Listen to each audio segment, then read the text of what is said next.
Sige, thank you. Sige po, discussion period tayo.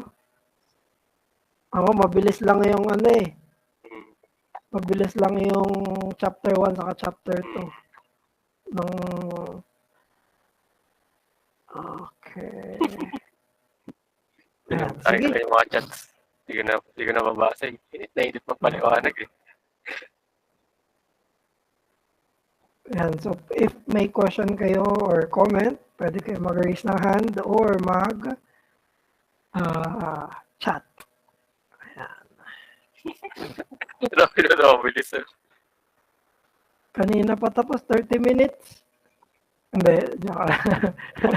bago mag-10.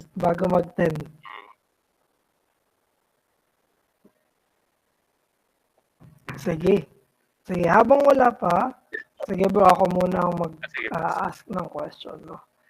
So, salamat bro dun sa pag-share ng chapter 1 sa chapter 2 ng Institutes.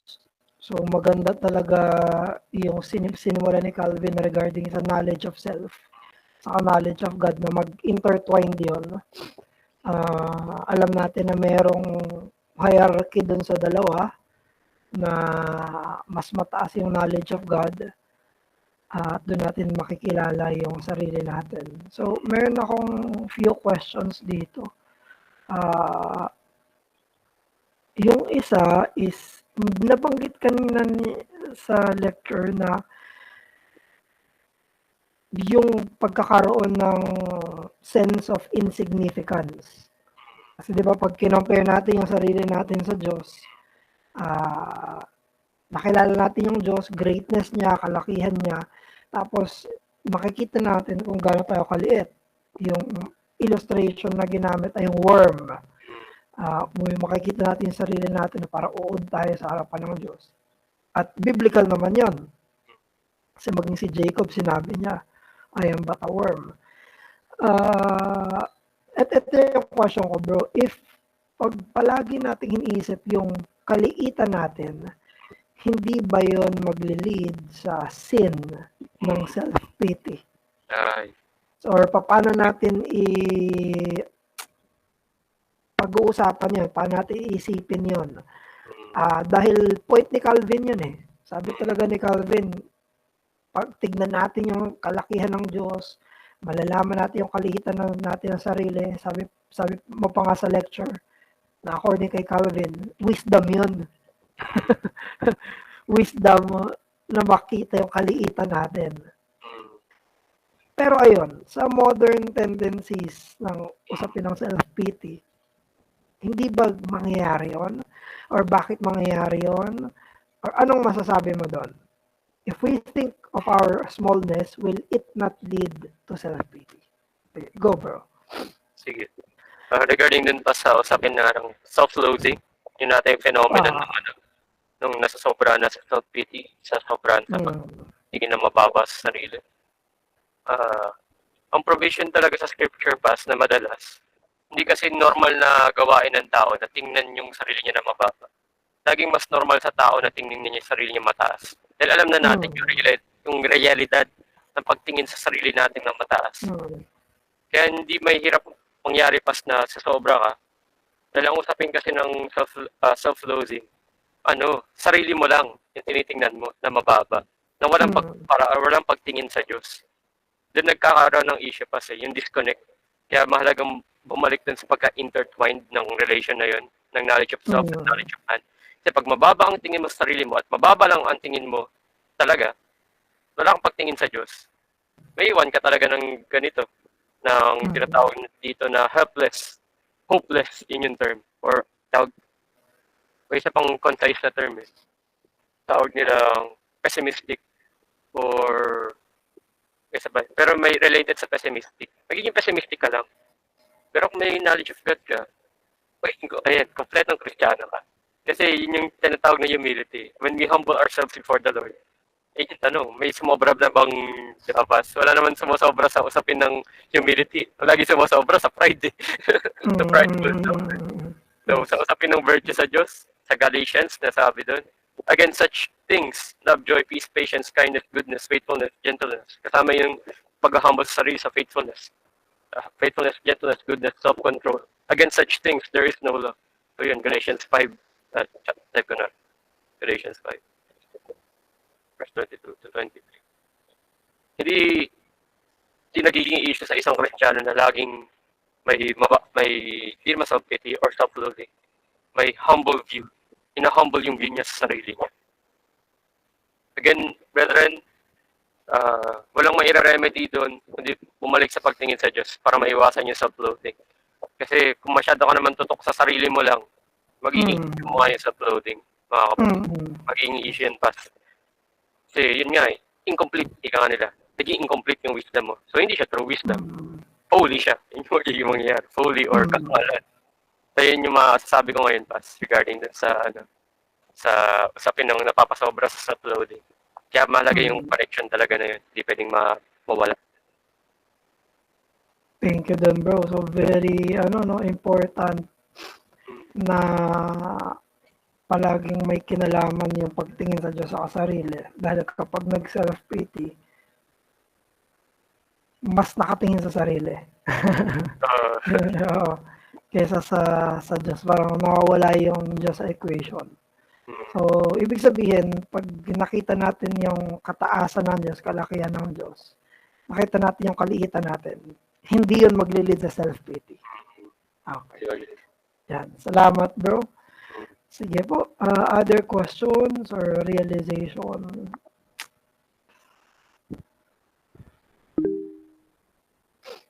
Si Joel. Okay. Go, brother. Hello, good evening po. Pas, siguro additional lang dun sa na-discuss kanina about self-loathing. Thank you, Brother Arvin, sa lecture. Siguro po yung sa joke kasi si Bildad the Shuhite yung nagsabi nun na man, generally sinabi niya man is like a worm.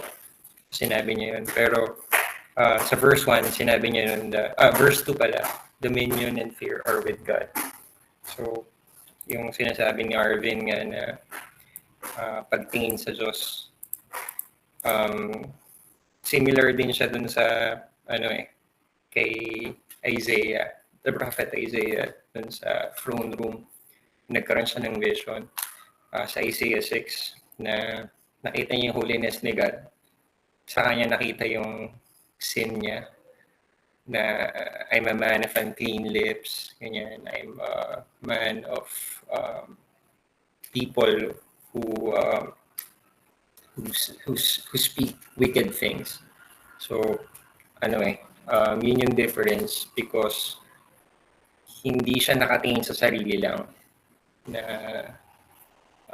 even yung Psalm 22, yung famous line na actually, nakalimutan ko yung tawag dun sa term sa ganong Psalm. Pero it reflects si Jesus Christ dun sa Psalm na yun. Although si David yung nagsulat nito nung inana siya ng enemies niya. Pero we can see what happened to Christ sa Psalm 22. Pero sinasabi ni David kung sino si God, he looks to God's character and His word na kung pwede kong basahin yung sa 22:6-8. But I am a worm and not a man, scorned by mankind and despised by the people. All who see me mock me. They make mouths at me. They wag their heads. Pero sa verse 8, sinabi doon, he trusts in the Lord, let him deliver him. Let him rescue him, for he delights in him. So yung quote-unquote na mockery ng ginagawa ng mga tao, we know na God cannot be mocked. And hindi nga siya mock we could even say na delight yon na ay, ito pala yung character ko na I trust in the Lord pala. At ang only hope ko and deliverance is the Lord Himself. So, in case na baka may nakakarinig nito na dumadaan sa self-loathing or I would say depression or the similar situation na people are mocking you for your faith, or probably sa family mo, ikaw lang ang naniniwala kay Christ. Si Christ nakaranas ng rejection. I believe foreshadowing nung may experience ni Christ sa cross. And hindi lang hindi lang mockery ng tao yung hinarap niya. It is the full weight of the wrath of God. Yun lang po. Tapos siguro additional din na reflection lang. Salamat sa Panginoong Diyos kasi pinapanatili niya tayo. Salamat sa kanyang pamamaraan. Now we're called to rely on Him, to fix our eyes upon Him, abide in Him, abide in His Word. And nabanggit kanina yung restraining grace, no, to sin sa Titus chapter 2 yata. And for God gives us the grace to say no to ungodliness and worldly passions. Meron ding enabling grace na binigay din si God. So we are to grow from faith to faith, from strength to strength, from glory to glory, to do the good works He prepared in advance for us to do. Sa Ephesians 2:10 yun. And our good works are a gift from God. Nakalimutan ko kung anong Bible class yun, pero parang nabanggit yata ni Pas before. Kung yung sin, parang or si Deacon Marlon din yata yun, or si Deacon Gino, na parang kung yung sin, we go from bad to worse, parang palala yung sin. Or may degrees yung sin. Yung virtues din, meron ding degrees na nag-i-increase tayo sa good works. Yung hindi lang siya qualitatively din, by the grace of God, lumalaki yung effect niya. Lalo na kung from a position na leader ka, si Mark Jones din yata nagsabi noon na kapag yung leader nag-sin, grabing effect dun sa nililid niya. And I believe, pag nag-obey din tayo, hindi lang yung consequences, yung na-experience natin of doing what is right and what is good and holy before God, may promise din si God na may reward pa siya. So, not necessarily yung reward na as the world sees it, pero we know that God is a rewarder. So, hindi siya reward na parang prize lang. Pero alam natin na si God is that kind of God. Na He is a father. He's already a loving Father. Pero He's a Father pa who still rewards. Na, alam mo yun, may joy ka na nga na kasama mo ang Panginoon habang ginagawa mo yung mga tamang bagay. Tapos, alam mo, nagde-delight siya sa iyo habang ginagawa yon.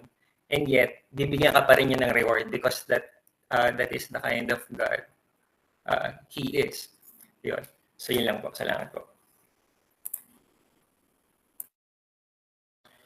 Amen. Maraming salamat dun, bro. May mga napulot ako dun, Lalo na sa pag-reward ng Father. Thank you, bro. Ayan. Salamat, Sige bro. po.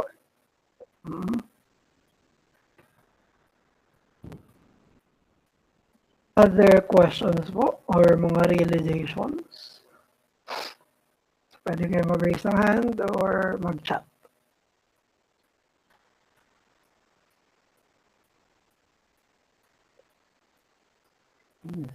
Sige bro, habang wala pa, mag-raise ulit ako ng another question na very basic lang naman. Kasi dalawa yung nabanggit dito na source or pinagmumula ng true wisdom, knowledge of self, saka knowledge of God. So very basic lang tong tanong na to. Pwede ka magbigay ng mga ways kung paano natin makikilala yung sarili natin. So, may mga nabanggit kanina, pero would you mind reiterate or meron ka madadagdag? Tayo bilang tao, paano natin makikilala kung sino talaga tayo? Sino ba ako? So, ayan. Thank you. sa mga piniprescribe sa atin sa scriptures, hindi pa rin tayo lalayo sa scriptures dito, brethren. That first, una, we consider the human nature, anthropology, kung ano tayo noon, ngayon, at sa future. Kailangan may understanding tayo sa nature ng tao. Na ang tao, syempre, as a human being, meron kang physical component, may mental component, emotional component, social component, economic or financial component, spiritual component. So, sa mga components na yun, kailangan, magsimula ka talaga kung ano meron sa tao. Ano yung essence niya. At yung pagtatanong na yun, pagkakaroon ng curiosity na yun, likas na sa atin yan, brethren. Lagi na tayo may ganun. So, ang tugon sa inyo, syempre, marami pang mga pwede natin pagdaanan dyan kasi ang dami pang fields. Kasi bawat component na sinabi ko, pwede mong pag-aralan yan for your lifetime at hindi ka mauubos aralin eh. Pero ang babalikan natin, para lubusang maunawaan kung ano ka bilang tao, lagi ka tumingin kung ano yung Diyos. Pag nakikita mo kung ano yung Diyos, nakikita mo kung ano yung nilikha niya, tayo na tao, doon natin ma-unravel. Doon natin masisimulan yung proseso ng pag-determine kung ano tayo bilang tao. What is our purpose? Yan yung mga tanong eh. What is our purpose here on earth? What is our purpose as Christians? What is our purpose or what is the reason for living? Why are we living? Why are we struggling? Lahat yan mga questions of meaning. Malaman lang natin yung meaning na yan. Kung tayo sasangguni sa Diyos. So tayo ay sasangguni sa kanyang mga banal na iglesia na kanyang pinipreserba, na mga bastions ng kanyang tawag dito, or recipients ng mga wisdom and knowledge yan. At makinig din tayo sa ibang tao. Kasi ang usapin kasi dito, hindi mo lang naman madidetermine yung pagkatao mo. Sarili mo lang. In comparison din, sa interaction mo sa ibang mga tao, nandun din yung mga teachings and learnings para ma-determine natin kung ano ako in relation to another person, in relation to a group, in relation to a community, to society. Lahat yan, mga ways and means na pinaprovide sa atin ng Diyos para malaman natin kung ano tayo bilang tao. Pero again, sa dami-dami pa naman ng literature at messages na meron dyan regarding sa pag-alam bilang tao, wag natin laging kakaligtaan. Kasi lagi nakakaligtaan yan sa knowledge ng Diyos. Eh. Yung lagi nagkukulang. Eh. Kaya incomplete yung pagkaunawa mo sa iyo bilang tao kasi kinakaligtaan mo yung isang magpapakompleto nun at magfulfill nun. Yung knowledge of God at knowledge of man. Magka-connected. Kakaroon ka ng comprehensive wisdom. On the knowledge of course, hindi ko words fail me on this. Pero magkakaroon ka ng comprehensive understanding of reality, a comprehensive understanding of what consists of reality, components of reality. Ayun perception. Ang dami talaga. Ang dami pwede gawin para maunawaan mo kung ano ka. Pero lahat yun, again, babalik ka sa scriptures, babalik ka sa kaalaman sa Diyos. At ayun, yun ang masabi ko, Pas. Ayan, thank you then, bro. Ayan, meron pa po ibang question or any reflections? Chapter 1, knowledge of self at knowledge of God.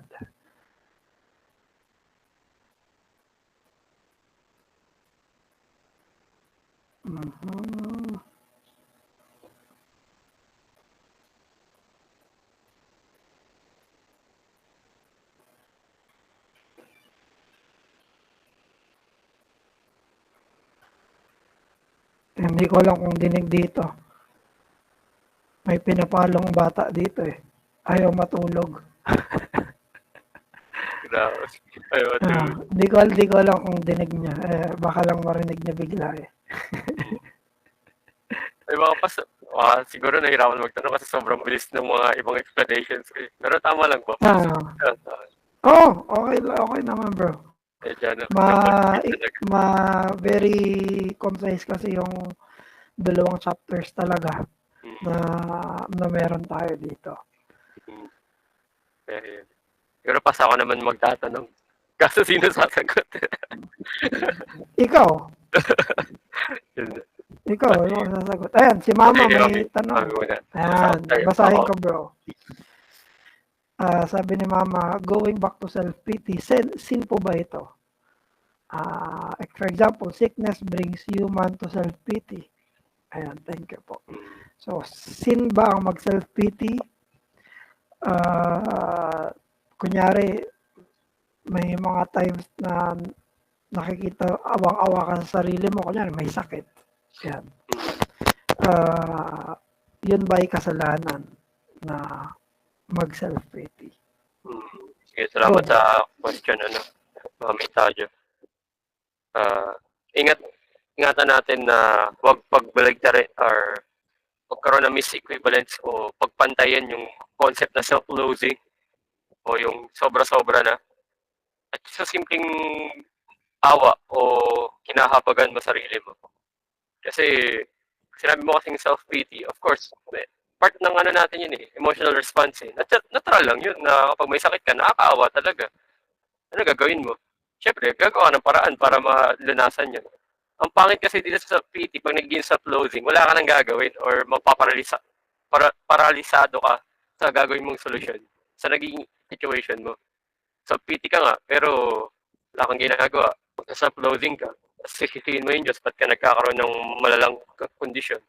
Hindi pinapabayaan sa atin yung Diyos yung human responsibility, yung responsibilidad natin na umasa sa Kanya, na magtiwala sa providensya niya. Kasi kung nag-self-pity ka, good. Ibig sabihin, may compassion ka, may empathy ka para sa sarili mo. At ma-practice mo yun sa iba. At ito, tulad ito, sickness brings the humans to self-pity. Sana mangyari din na pagka nagkakasakit tayo, ma-realize din natin na itong physical na katawan natin, hindi ito yung kumpiyansa natin para sa maliwalas na buhay. Ang maliwalas at magandang buhay, nasa kaluwalhatian. At hindi mangyayari yun kung ang self-pity mo ay self-loathing. Hindi. Kung ang self-pity mo mag-lead doon, dahil yun connected kasi.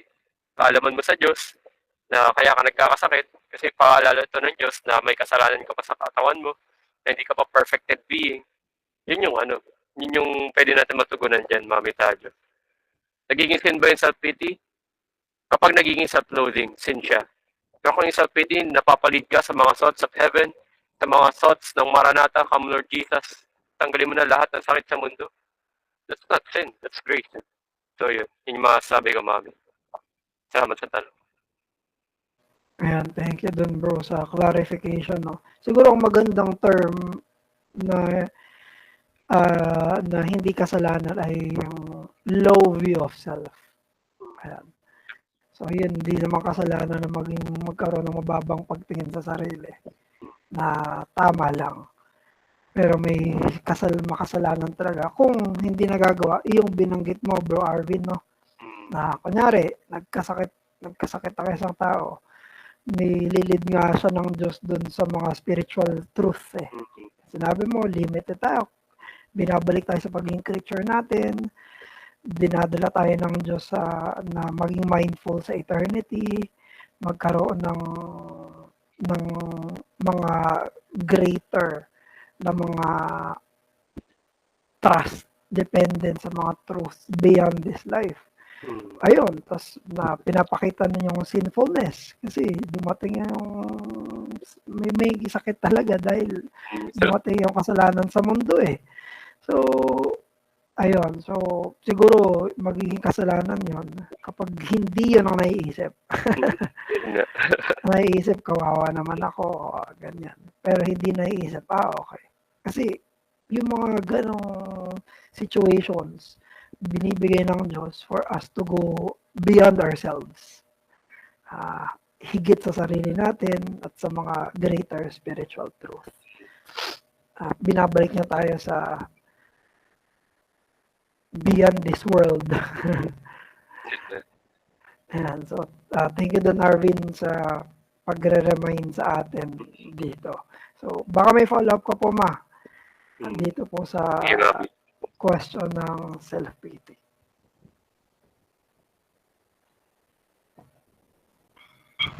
Okay na po, salamat. Ayan, thank you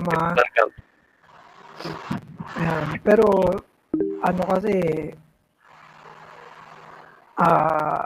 lahat talaga tayo dadaan sa ganun Dadaan talaga tayo lahat sa ganun. Hindi tayo palaging malakas. Mahihina tayo. So, kapag dumating yun, maaalala natin na hindi tayo nakatingin sa lakas natin. Kumbaga, hindi ang ultimate confidence at joy ko ay yung strength ko. Oo. Kasi kung all the while, habang malakas tayo, ang confidence at glory natin ay lakas ko, talagang kapag nagkasakit tayo, nanghina na tayo, inaalalayan na tayo palagi, lalabas doon na ang confidence ko pala sa buhay ay nasa lakas ko, hindi sa beyond this life. Lahat tayo. Tatanda tayo, manghihina tayo, aalagaan na tayo ng iba. Babalik tayo sa pagka-baby. Pero kapag dumating tayo doon, kunyari may malalang sakit or what, doon lalabas. Ang confidence ko ba ay nasa Diyos. Ayan. Kumbaga, even in our strength, small pa rin tayo. Oo, so maganda yun na tanong po, Ma. Thank you, Ma, sa tanong na yun at sa answer, Arvin. Bro, Joel, go, bro. Sige, bro, Joel.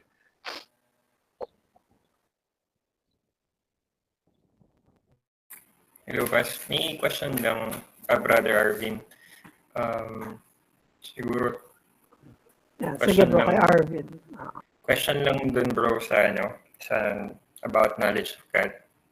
Siguro sana makatulong to sa iba rin. Kasi may mga nagka-claim ng nabasa daw nila yung Bible. Tapos, yung hindi ko lang kung sino to pero ang purpose niya, gusto niyang i-debunk yung Christianity, kaya niya binasa yung Bible. Pero ang nangyari naman is opposite. Na instead of finding an aha moment against Christians and against God, na-convert siya. Sorry, nakalimutan ko sino siya, no? Pero yung question ko naman doon is on the flip side, paano kung parang sample, you try to read the Bible for whatever reason, no? And then hindi siya nagkaroon ng quote-unquote knowledge of God or knowledge of the self as John Calvin described dito. Parang ano yung hope?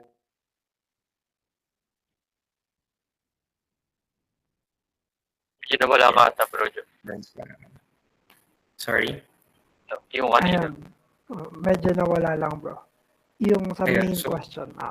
So kung yung question is, what if someone tried to read the scriptures pero hindi niya nakita yung knowledge of God and knowledge of self as John Calvin put it, yung ganong expectation na magkakaroon siya ng wisdom, meron bang remedy or meron ba sinasabi si John Calvin about it na in case na tinry niyang basahin yung scripture at least for one time, ganyan, ano yung hope or remedy dun sa ganong situation or sa ganong tao?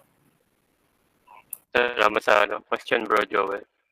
Maganda i-reframe natin yung perspective dito na magkakaroon ka lang ba ng knowledge of God tsaka knowledge of man kung magbabasa ka ng Bible. Perhaps bago magbasa ng Bible, ito kasi yung tanong, do you believe in the gospel muna? Yun talaga babalik at babalik tayo sa ebanghelyo ng Diyos para sa pagtugon sa pangangailangan mo sa kaalaman, sa karunungan, sa wisdom. It's not just reading the Bible. It's not just about listening. Of course, through listening, napapakinggan yung Bible. Pero yung belief in the gospel, that is the source of true wisdom, of true knowledge regarding God, regarding Scripture. Ang hope natin na sa tao nagsisik ng kaalaman at karunungan sa Diyos, yes, read the Bible, read the Holy Scripture, kasi yun yung salita ng Diyos. At maririnig mo, at marinig nila yung salita ng Diyos. Dahil ang sinisik nila, hindi lang para yung kasi tawag dito, loaded agad yung niya presupposition, loaded agad yung purpose niya Gusto niya kasi ma-debunk yung Diyos But it can go the other way din. na ginagamit siyang example ng Diyos para mapakita kung ano itsura ng hindi totoong knowledge ng tao at na totoong knowledge ng man. Pero on the other side, I think sustaining grace ng Diyos mas mataas yung mas mataas talaga na madadaanan mo yung sa Romans, na if you believe in your heart that Jesus is Lord, if you confess with your mouth that Jesus is Lord and believe in your heart that God raised him from the dead, you will be saved. That is the guarantee of the scriptures in Romans. That is the guarantee of God in His works of salvation. Hindi niya ipagkakait yung kaligtasan, yung kaalaman sa Kanya, yung true wisdom of God and man sa mga inelect niya, sa mga hinirang niya. Hindi tawag dito. Hindi nagkukulang yung Diyos sa lagay na yun. Lahat ng itinalaga ng Diyos sa kaligtasan maliligtas. Yun yung hope natin, Brother Joel. Yun yung laging, hindi, galing din kay Calvin sa means of doctrines of grace. Na hindi walang nawawalang tupa sa kaluwalhatian. Lahat makakagilap at makahanap ng Diyos. At salamat sa Diyos sa bawat kwento ng conversion, sa ganyan doubt. Nagbabasa naman ako ng Bible Nag-ano naman ako ng church Nagaganto, ganito, ganyan ako Is this out of a grumbling heart na gusto mo lang masunod out of a duty bound? Or is it a sense of trying to know God, to understand fully who God is through the gospel, through the works of Christ? So yun yung mga may tutugon ko doon, Brother Joel. Yun yung hope natin sa paglaban sa mga ganong doubts. Thank you. Yung nabanggit mo, Joel, si Lee Strobel. Sumulat siya ng thank you. Case for Christ. Akala ko atheist siya. Yung asawa niya, unang naging Christian. Tapos, dahil gusto niyang i-debunk yung asawa niya, kasi naging Christian, inaral niya yung Christianity. Nung inaral niya, na-convert siya. Naging Christian siya. So, nagsulat na siya nitong mga apologetics books na to. Case for Christ, Case for Christianity. And thank you doon, Arvin. Joel sa question and Arvin sa answer, no? Very important. Ang una ay gospel. Gospel muna. Kung hindi maging mananampalataya yung isang tao, kahit anong basa niya ng Bible. Katulad, Arvin, magaling sinabi mo kasi yun yung nangyari sa Pharisees Sabi ni Christ, you read the scriptures thinking that you have eternal life sa pagbabasa. But yet, kaharap na nila yung Christ, pero tinanggihan nila. Akala nila yung Christless Bible or hindi Christ-seeking reading ng Bible ay maglilid sa eternal life. Hindi totoo yun. Hindi totoo yun. Pag walang Christ-seeking reading, hindi maglilid sa eternal life. So, thank you doon, bro. Sa gospel muna, hindi pwedeng pag nagbasa lang ng Bible in and of itself nang walang faith, walang wisdom. Kahit ilang beses pa sabihin ng mga unbeliever na nabasa ko na yan. Ang tanong, nag-repent ka ba? Nag-believe ka ba? Kay Christ. Yan ang main question. So, thank you, Joel. Very interesting question. At enlightening answer, Arvin. So baka may madadagdag kayo or follow-up. Go, bro, Joel. Kasi habang nagdi-discuss kayo kanina, or yung sa kanina, nabanggit niya lang, na-realize ko lang na wisdom talaga ni God yung gospel. It's really the power of God.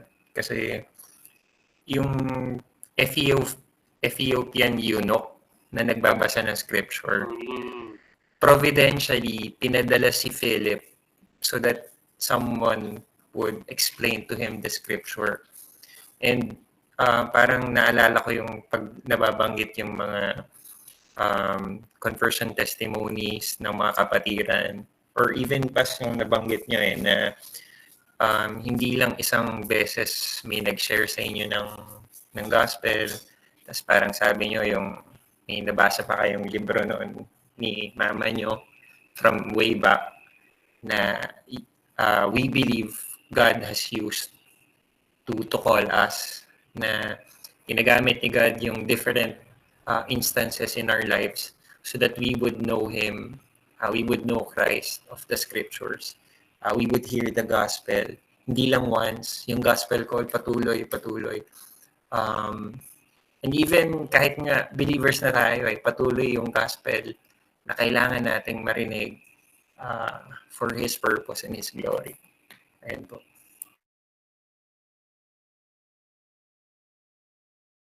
Amen. Maraming salamat. Dito sa question, nag-lead sa magandang discussion, no? Sige, Arvin, baka may follow-up ka doon? Naalala ko tuloy yung hindi ko sure kung saan preaching ba or preaching matapas. Isa sa mark ng maturity natin bilang Christian na tawag dito, tayo nagbabago, pero yung Diyos hindi nagbabago. Pero habang tumatagal, lumalaki yung yan. Lumalaki yung Diyos natin. Ilan? Ilaga ata si Pas. Yun. Ay, hindi lang pala bro yung pagpaunawa. Yung usapin natin ng holistic view sa Diyos. O yung whole view natin sa Diyos. Yung sa yung sa Tayabas nga, yung sa preaching nga ni Pas Joseph. Na habang tumatagal bilang mga Kristiyano, habang nagmamature tayo, hindi naman nagbabago yung size ng Diyos eh. Pero sa mata natin, mas lalong lumalaki at gumaganda at bumubuti yung kalawalhatian niya. Mas lumiliit yung view natin, mas malaki view niya. Kasi yun yung mark ng yun yung mark ng sanctifying process ng Diyos sa atin. Na habang tumatagal, mas lalong natin nakikita yung Diyos sa lahat ng mga bagay. Hopefully hanggang ngayon pa rin naman. Lagi natin makita yung Diyos sa mga bagay na sa tingin natin wala yung Diyos, pero nandun pa. Malaki, ayun sa perception Basta pupuno yung mata natin sa perception ng Diyos, imbis sa sarili natin. Yun yung nagiging hope natin. Yun yung nagiging focus natin. Marimutan ko tuloy yung nagsabing Puritan, pero may nagsabi din na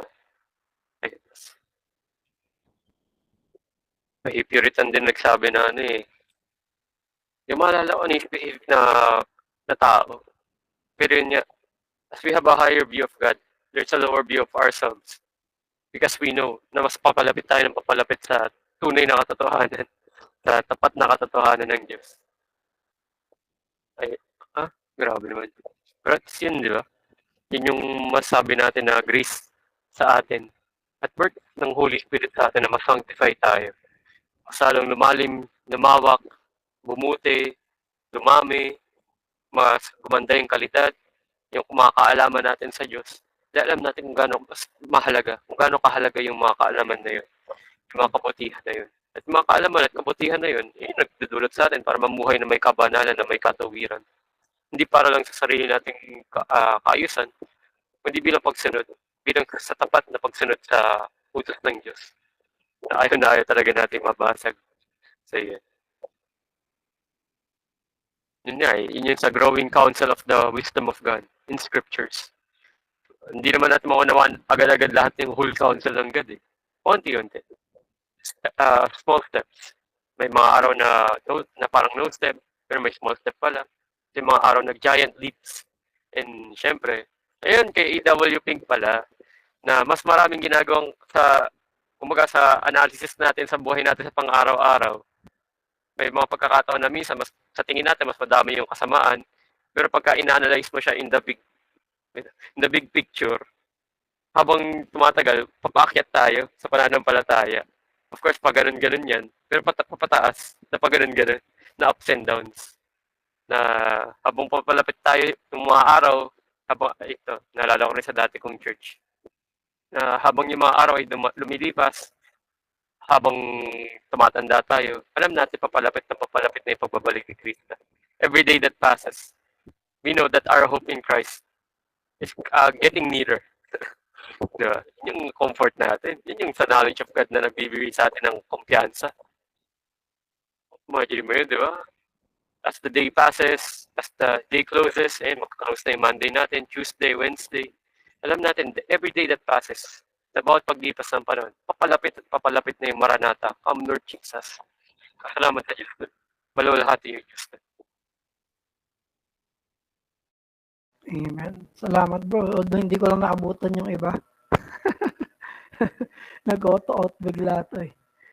Akala ko nga lahat nawala na eh. Buti hindi. Buti ako lang yung nag-out. And thank you dun bro sa thank you sa pag-answer regarding this. Sa additional na mga comments.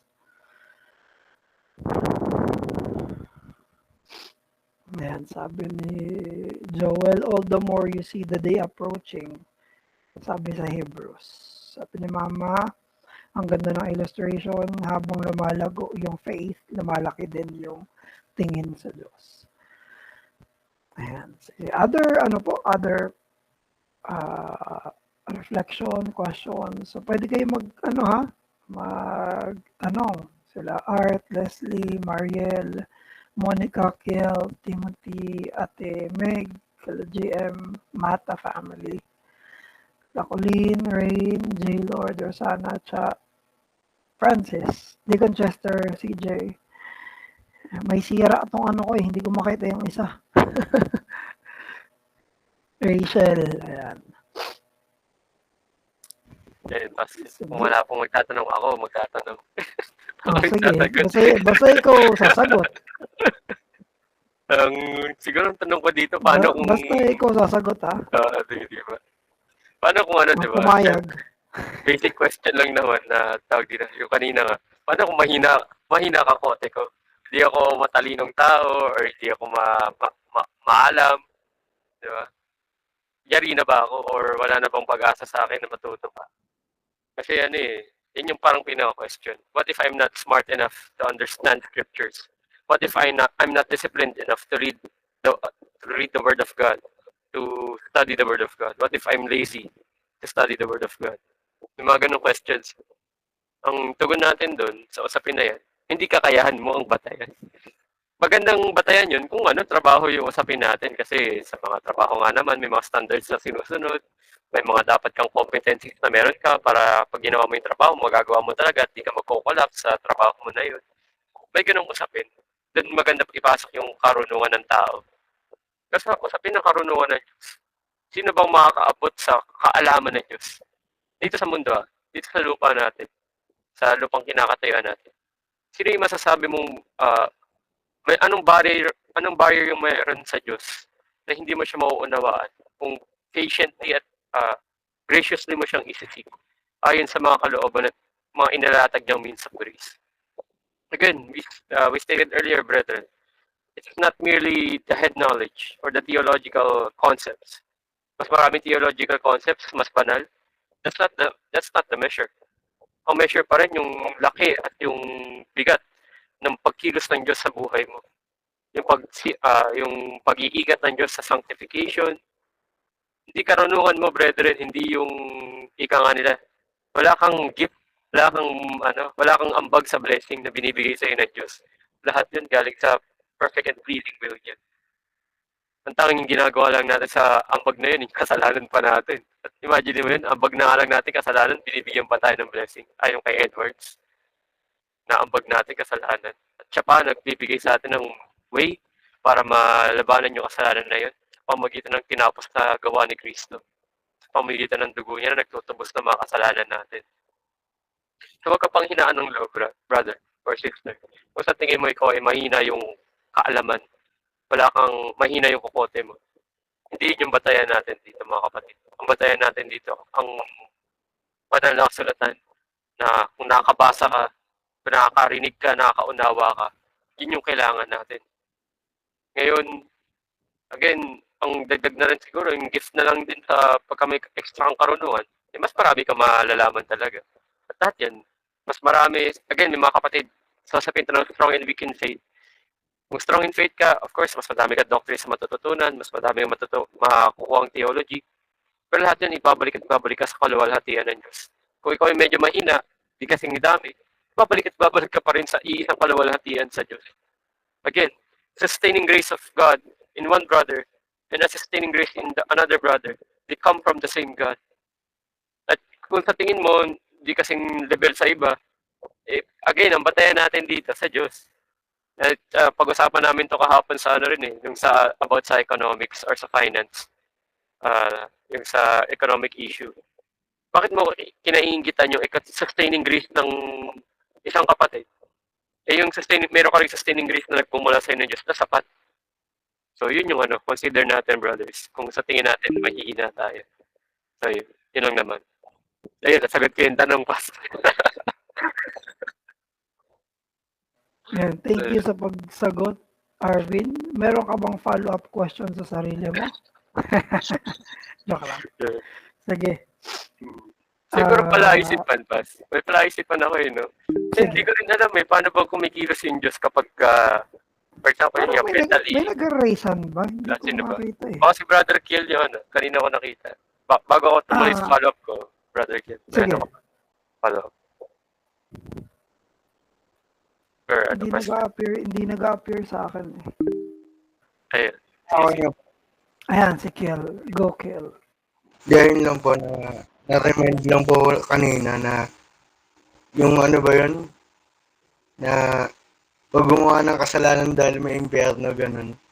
Na hindi dapat ganun no, na mahal natin si God kasi kaya wag tayong gumawa ng kasalanan dahil mahal natin siya. Di natin siyang kayang i-betray, ganun. Maganda rin tanong to sa mga mga saksi ni Jehovah mga Jehovah's Witness na ayun nga, na di ba walang sa kanila mali yung view ng impyerno sa kanila parang talaga doon mo makikita na kung totoo bang iniibig mo si God kapag ayun yung view natin sa sin, yung gravity nun, na mas ma-appreciate natin yung goodness niya.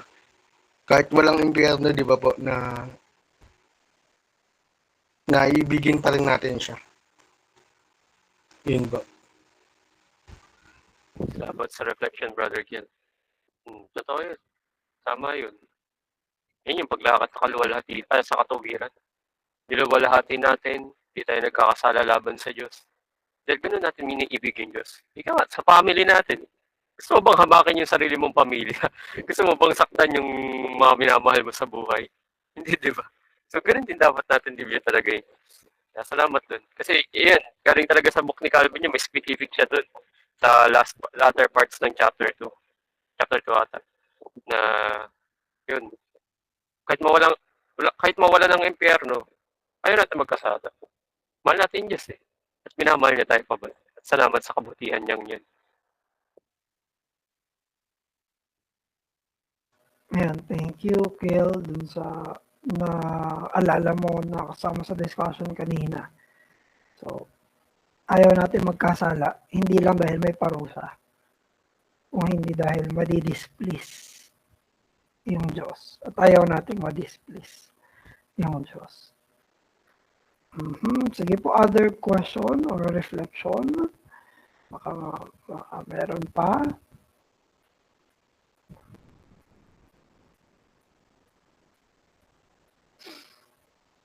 Sige bro, if ever wala na, last na to.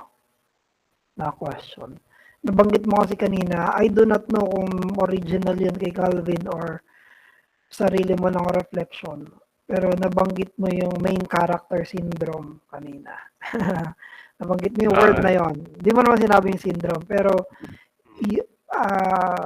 may nabanggit ka kanina na hindi na natin makita yung sarili natin bilang main character. Ayan. So, pero may gano'n no? Main character syndrome.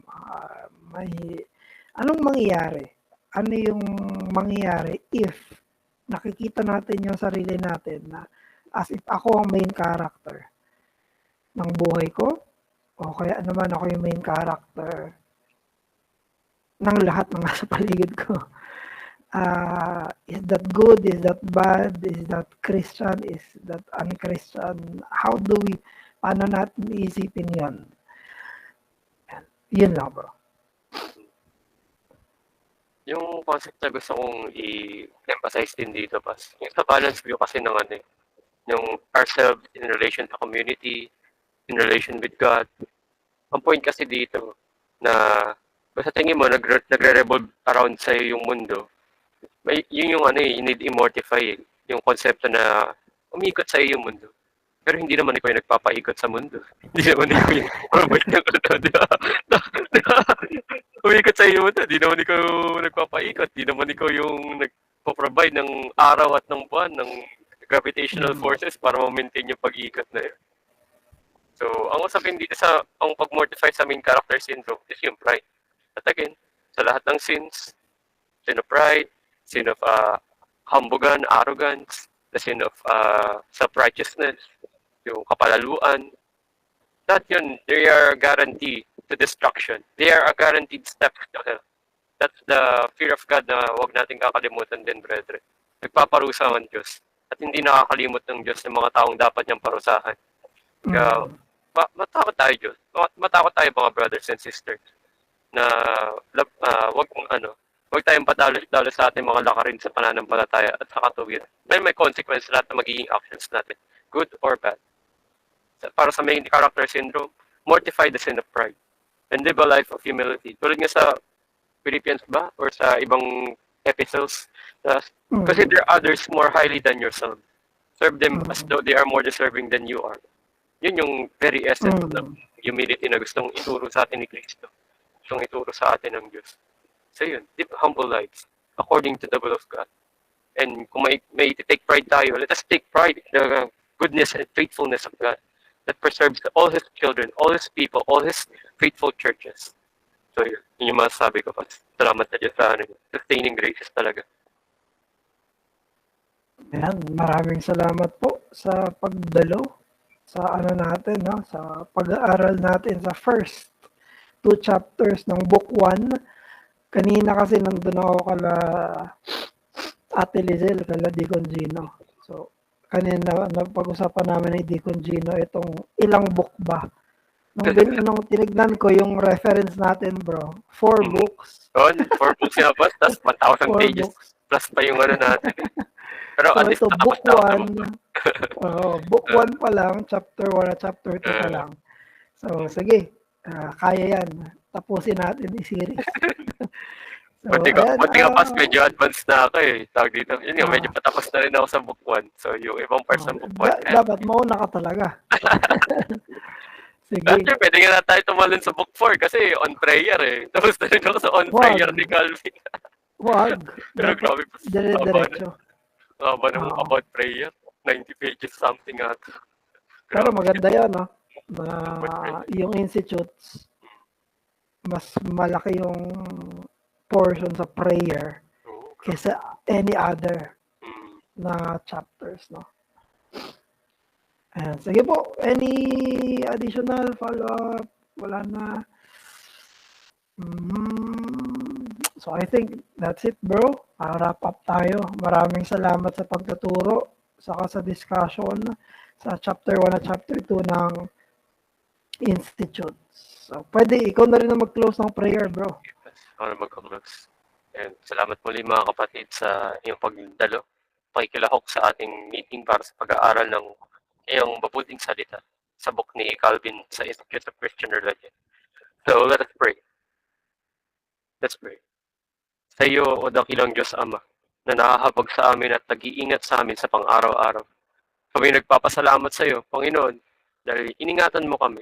Salamat, Panginoon, dahil ginamit mo ko bilang instrumento mo na maipahayag ang iyong mabuting balita, maipahayag ang iyong mga mabubuting salita, na binigyan mo kami ng pagkakataon na ito, na matutunan namin kung sino ka, matutunan namin kung sino kami, ano pa yung mga pangailangan namin sa iyo. Salamat, Panginoon, dahil we are all undeserving of all these graces, of all these blessings. So we pray to you, Lord God. We seek you, Lord God, for our day-to-day. We pray, Panginoon, sa kapahingahan namin, na patuloy na pagbulay-bulayan namin itong mga napakinggan namin. Ingatan mo kami sa aming mga pahinga, at sa mga magtatrabaho pa, ay patuloy na ingatan mo sila na magtrabaho ng marangal para sa pangalan mo, Panginoon. Salamat, Panginoon, dahil hindi ka nagkukulang kailanman. Salamat dahil iniligtas mo kami mula sa lahat ng kapahamakan. Iningatan mo kami sa kasalanan at patuloy na kumikilos ka sa iyong banal na trono. Hindi nagpapabaya sa lahat ng mga hinirang mo, sa lahat ng mga minamahal mo. Kaya napakabuti mo, O Diyos. Maluwalhati ka sa gabing ito. Maluwalhati ka sa buong araw na kakarapin namin bukas. Maluwalhati ka, Panginoon, sa buhay namin. Nawa, Panginoon, patuloy na pagilapin ka namin sa lahat ng pagdadaanan namin. We praise you, Lord God. We give thanks to you. All the glory be due to your name. We thank you for all the knowledge that you have granted us. And we pray, Lord God, that we use this knowledge to all the more worship you for all the days of our lives. All the praises and glory be to your name. In the name of Jesus Christ we pray. Amen. Amen, mga kapatid. Magandang gabi po ulit sa atin. Good night po. See you next Monday sa continuation. Right. So, ingat kayo mga brothers and sisters. Good night. Good evening God bless. po. Maraming salamat, Arvin, sa pagtuturo. Good night po. Tapos end recording. Upload mo na lang siguro yan sa G Drive. Sige. Bro. Tapos send mo na lang kala Deacon Gino yung